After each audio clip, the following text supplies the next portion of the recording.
টোটো ও বাইকের মুখোমুখি সংঘর্ষে গুরুতর আহত হলেন ৫ জন। বৃহস্পতিবার রাতে দুর্ঘটনাটি ঘটেছে উত্তর দিনাজপুর জেলার করণদিঘিতে।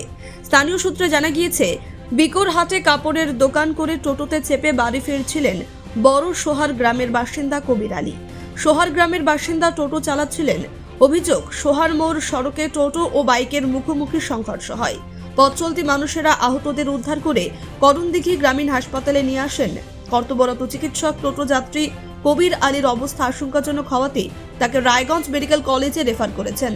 এই দুর্ঘটনায় গুরুতর আহত গোপালপুর হলদিবাড়ি গ্রামের বাসিন্দা রমজান ও মিজানুরকে রায়গঞ্জে পাঠানো হয়েছে। এই দুর্ঘটনায় আহত টোটো চালক শাকির আলম ও বাইক যাত্রী নূর শাহিদকে প্রাথমিক চিকিৎসা করানো হয়। দুর্ঘটনার কারণ জানতে তদন্ত শুরু করেছে করণদিঘি থানার পুলিশ।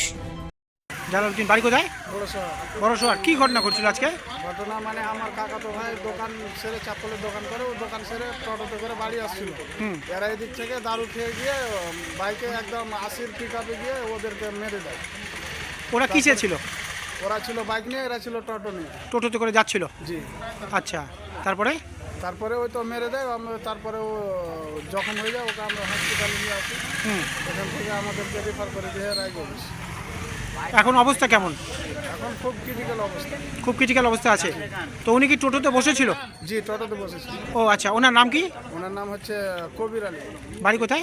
বড়শোয়া। বাড়ি হচ্ছে বড়শোয়ারে? ও আচ্ছা, তো এখন আপনারা কি চাচ্ছেন?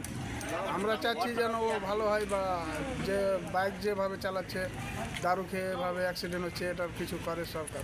তো বাইক কি খুব জোরে চালাচ্ছিল? জি, 80-র গতিবেগে ছিল। 80-র গতিবেগে ছিল।